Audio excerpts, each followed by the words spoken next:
Let's talk about Goata. What is Goata? It stands for greatest of all time athletes, and it's the idea that biomechanically, humans are supposed to move in one certain way and every other way is wrong.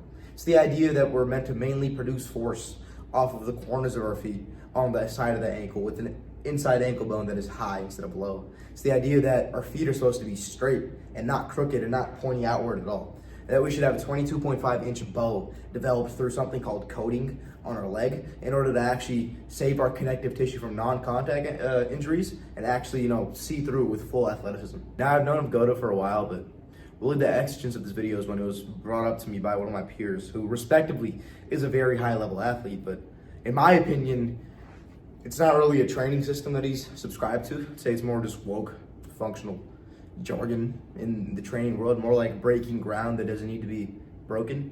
So without further ado, this is why I think Goata is complete bullshit. They go even further to say that conventional lifting deprograms us from Goata movements and essentially moves us towards Woata movements in our daily locomotion and movement, which is detrimental to our bodies, they say. They demonize conventional S&C lifting, even referring to athletes as heels off the ground athletes, essentially saying that you should never lift with a flat foot in the weight room, as the torque and force you produce off the inside of your foot both could be dangerous to your tissue and also reinstitute Woata movements and patterns for the athlete. The Goata guys absolutely love to use vague terminology that is only proportionate to the claim that they're trying to push. Spiral movement, reverse torque, coding and decoding. This decreases our athleticism and why it increases our risk of injury.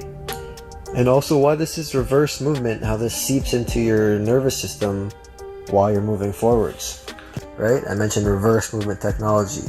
Reverse movement technology? What the f is reverse movement technology? This is nonsensical jargon. These buzzwords essentially are either for you to misinterpret what Goata is trying to sell to you in the first place, or for you to not be able to convey an argument.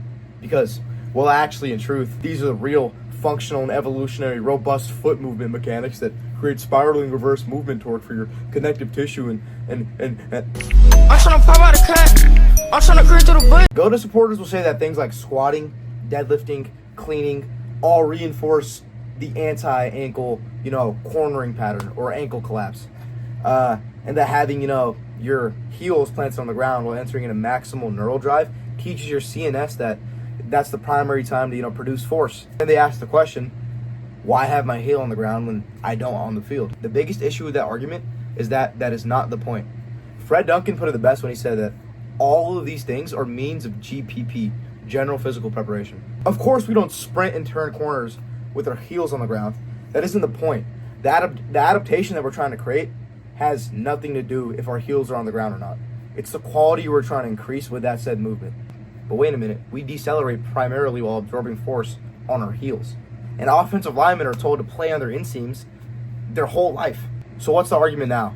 The ground contact time doesn't fit the locomotive and sprinting pattern as well? Let's just stop lifting entirely. What irks me the most is that they demonize triple extension as well. If the first thing that you do whenever you go to move from this athletic position is to throw the hips forward, you lose. Okay, got you. I mean, look at this. These guys aren't even consistent with what they're preaching. That's a full banana Q-esque curve if I've ever seen one. And you're telling me that this is anti-athletic and reverse movement technology? That's just fancy talk. Look at the vector of his body relative to his hips and tell me I'm wrong. Track stars jump out of blocks and need triple extension. Defensive linemen enter triple extension on almost every rundown. And you're telling me this is unnatural and damaging movement? It's like there's an assumption that athletes producing force through their heels and the inside corner of their feet makes them forget to be athletic. No, there's absolutely zero research for this. In fact, there's zero research for anything. Nigga smoke out just like some kush. I beat on, yep. Everything online is either pitches on websites for Goata or from Goata itself. I mean, seriously, there hasn't been a single trial or anything. Maybe if they took a Woata athlete and, coded him for a set amount of time and saw improvement, then maybe I'd believe it. But no, that has and likely will never happen. Now, we don't need the research.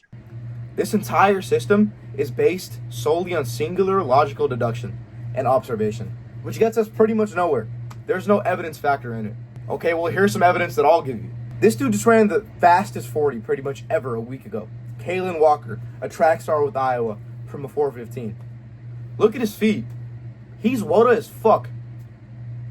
And guess what? He engages in a fair amount of reverse movement technology too. These guys are fitness charlatans. They will try to sell you things, like a rebranded yoga mat for $40, or a course or two. She used to whip me with a strap when I was bad.